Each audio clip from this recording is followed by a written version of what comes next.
चलिए जानते हैं आज की देश और दुनिया की सिलेक्टेड काम की और महत्वपूर्ण 50 बड़ी खबरों को सिर्फ 10 मिनट में। पर अभी तक आपने इस वीडियो को लाइक नहीं किया तो लाइक कर दीजिए। तो चलिए वीडियो स्टार्ट करते हैं। सीडीएस बिपिन रावत को गृह मंत्री अमित शाह, राहुल गांधी सहित बेटी कृतिका और तारिणी ने अंतिम दर्शन कर दी श्रद्धांजलि।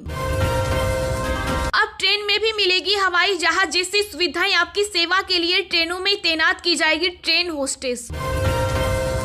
12 करोड़ से अधिक किसानों के लिए बड़ी खबर। KYC पूरी किए बिना नहीं आएगी पीएम किसान निधि योजना की 10वीं किस्त। सीडीएस बिपिन रावत की मौत पर चीन की बेशर्मी। सरकारी अखबार में लिखा, हादसे के लिए भारतीय सेना जिम्मेदार।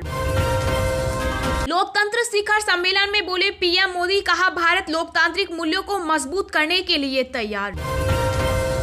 योगी सरकार गरीबों को मुफ्त में देगी दोगुना राशन। 12 दिसंबर से फ्री राशन वितरण महाअभियान की होगी शुरुआत। कोरोना वायरस के नए वेरिएंट को लेकर केंद्र सरकार का फैसला। अंतर्राष्ट्रीय उड़ानें 31 जनवरी तक सस्पेंड। भारत में एक बार फिर कोरोना के मामलों के बढ़ने की आशंका। केंद्र सरकार का राज्यों को निर्देश, चुनौतियों से निपटने को रहे तैयार। सीबीआई और ईडी प्रमुख का कार्यकाल बढ़ाने वाला विधेयक लोकसभा में पास। संसद की कार्यवाही स्थगित। प्रधानमंत्री नरेंद्र मोदी आज बलरामपुर में 43 साल पुरानी सरयू नहर राष्ट्रीय परियोजना का करेंगे लोकार्पण। आंदोलन खत्म होने के बाद एसकेएम का राकेश टिकैत पर निशाना। कहा, जो किसान राजनीति में जाना चाहते हैं वो संयुक्त किसान मोर्चा छोड़ दें। राज्य कर्मचारियों व पेंशनरों को यूपी सरकार का न्यू ईयर गिफ्ट। 3% बढ़े महंगाई भत्ते का होगा नगद भुगतान। किसान आंदोलन स्थगित होने के बाद सीमा से लगे टोल प्लाजा होंगे मुफ्त। दोबारा दौड़ सकेंगे वाहन। केंद्रीय स्वास्थ्य मंत्री मंडाविया का बयान, 86% वयस्कों को दी जा चुकी है कोरोना वैक्सीन की एक खुराक। जीनोम सीक्वेंसिंग के लिए देश में 36 लैब।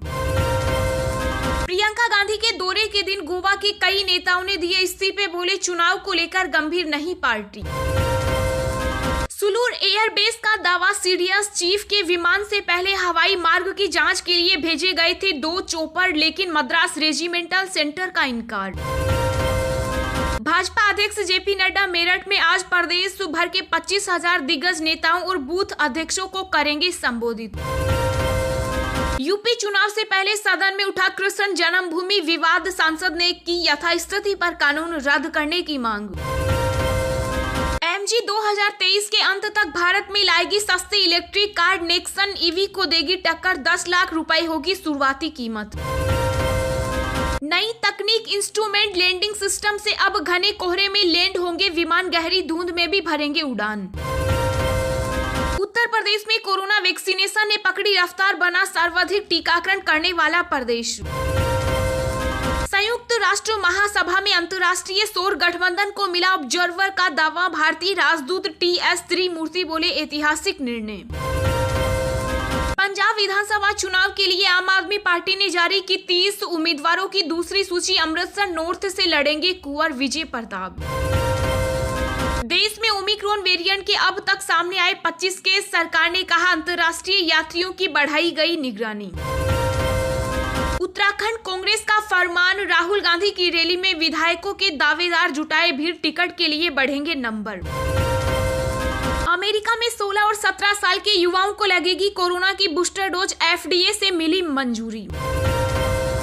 बूस्टर शॉट्स के लिए कोविड-19 टीकों की जमाखोरी पर अमीर देशों को WHO ने दी चेतावनी। कुन्नूर हेलीकॉप्टर हादसे और जनरल बिपिन रावत पर आपत्तिजनक पोस्ट करने वाले शिवाभाई अहिर को अहमदाबाद पुलिस ने दबोचा। यूपी के डिप्टी सीएम केशव प्रसाद मौर्य ने दिया नया नारा। कहा, 2022 में 100 में से 60 हमारा, बाकी 40 में बंटवारा, बंटवारे में भी हमारा।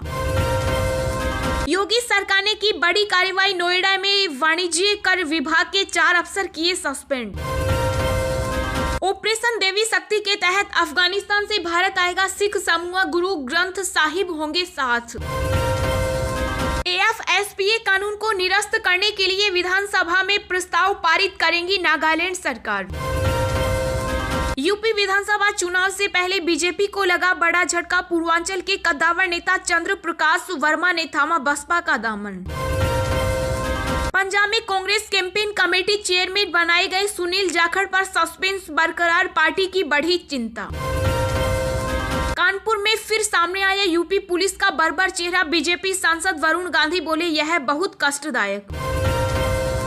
क्रिप्टो करेंसी की वजह से आरबीआई खो सकता है नियंत्रण, पूर्व गवर्नर सुब्बाराव ने बजाई खतरे की घंटी।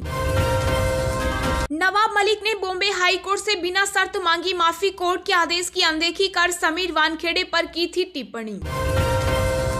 मोटोरोला का सस्ता 5G स्मार्टफोन भारत में हुआ लॉन्च, रियलमी और Xiaomi से होगी टक्कर। देश में पिछले 24 घंटे में सामने आए कोरोना संक्रमण के 8,503 नए केस, कल से 9.7% कम। विक्की कौशल और कैटरीना कैफ को बॉलीवुड ने दी शादी की शुभकामनाएं, सोशल मीडिया पर शेयर की पोस्ट। दिल्ली एनसीआर में प्रदूषण, सुप्रीम कोर्ट का आदेश, निर्माण गतिविधियों के बारे में फैसला करेगा वायु गुणवत्ता आयोग। रवि शास्त्री का बड़ा खुलासा, कहा बीसीसीआई में ऐसे लोग मौजूद थे जो नहीं चाहते थे कि मैं हेड कोच बनूं। सोने की मांग बढ़कर 10 साल के शीर्ष पर, त्योहारों और शादी विवाह के सीजन का असर। रिलीज से पहले ही कानूनी पेच में फंसी रणवीर सिंह की फिल्म 83 निर्माताओं पर दर्ज हुआ धोखाधड़ी का केस। एशिया कप के लिए बीसीसीआई ने किया टीम इंडिया का ऐलान, 8वीं बार खिताब जीतने की करेगी जद्दोजहद। जी हाँ दोस्तों, और भी बहुत बड़ी काम की खबरें निकल कर आ रही हैं, इसलिए वीडियो को लास्ट तक जरूर देखना। तो चलिए अब जानते हैं जो महत्वपूर्ण खबरें हैं उनको विस्तार से। पर इससे पहले अभी तक आपने इस वीडियो को लाइक नहीं किया तो लाइक कर दीजिए। 12 करोड़ से अधिक किसानों के लिए बड़ी खबर, ई-केवाईसी पूरी किए बिना नहीं आएगी पीएम किसान निधि योजना की 10वीं किस्त। जी हाँ, पीएम किसान निधि योजना की 10वीं किस्त का इंतजार कर रहे 12 करोड़ से अधिक लाभार्थी किसानों के लिए बड़ी खबर है। पीएम किसान सम्मान निधि योजना 2021 में मोदी सरकार ने बड़ा बदलाव किया है। 15 दिसंबर तक जारी होने वाली अगली किस्त का पैसा आपको तभी मिलेगा जब आप ई-केवाईसी पूरा कर लेंगे। इसके बिना आपकी किस्त लटक सकती है। सरकार ने इस योजना में यह अनिवार्य कर दिया है। पीएम किसान की 10वीं किस्त का इंतजार करने वाले लाभार्थियों को योजना में हुए अब तक के इन बदलावों को जरूर जान लेना चाहिए। सरकार ने पीएम किसान योजना में रजिस्टर्ड किसानों के लिए ई-केवाईसी आधार अनिवार्य कर दिया। पोर्टल पर कहा गया है कि आधार आधारित ओटीपी प्रमाणीकरण के लिए किसान कॉर्नर में ई-केवाईसी विकल्प पर क्लिक करें और बायोमेट्रिक प्रमाणीकरण के लिए निकटतम सीएससी केंद्रों से संपर्क करें। वैसे आप घर बैठे ही अपने मोबाइल, लैपटॉप या कंप्यूटर की मदद से इसे पूरा कर सकते हैं।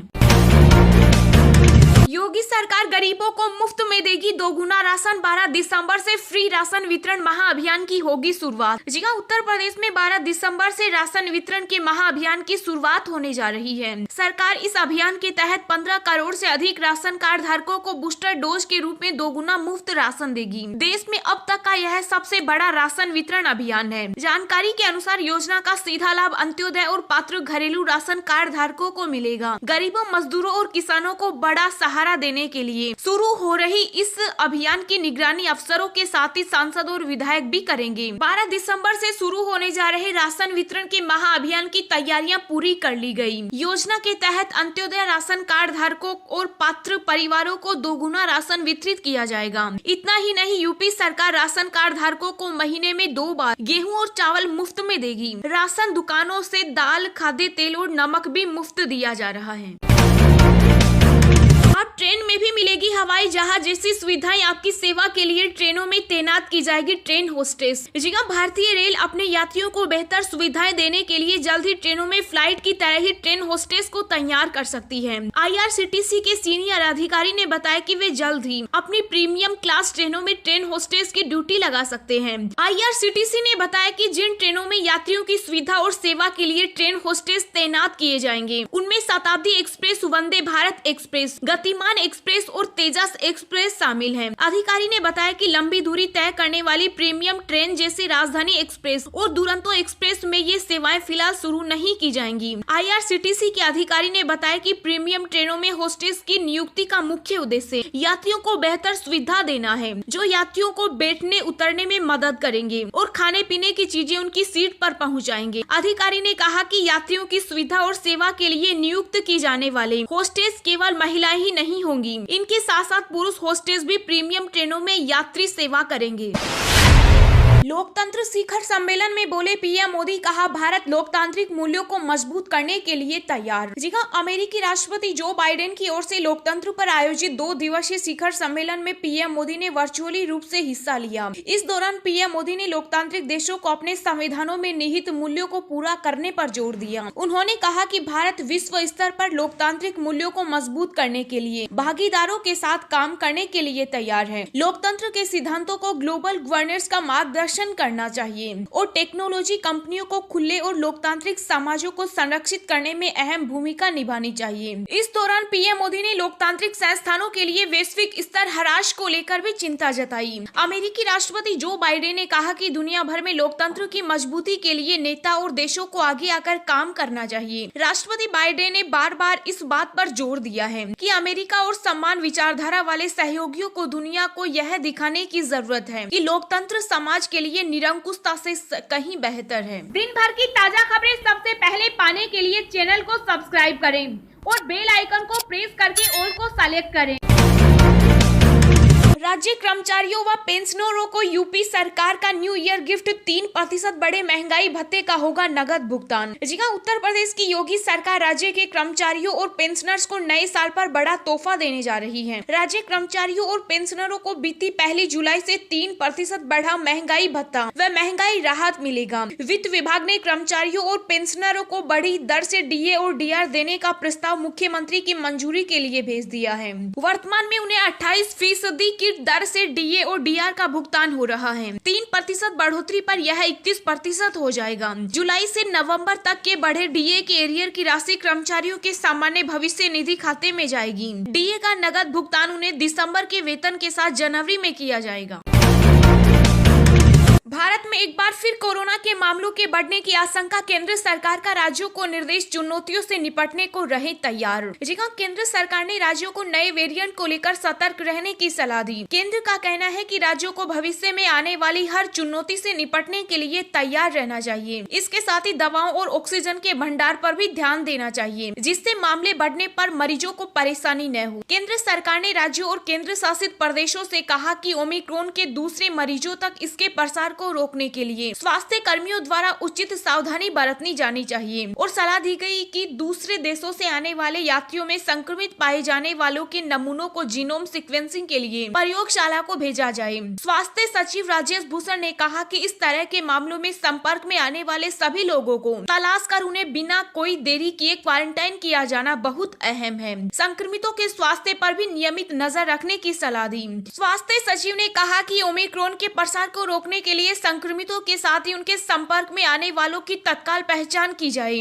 और उनकी जांच कराई जाए। साथ ही संक्रमण के जोखिम वाले क्षेत्रों पर भी बराबर नजर रखी जाए।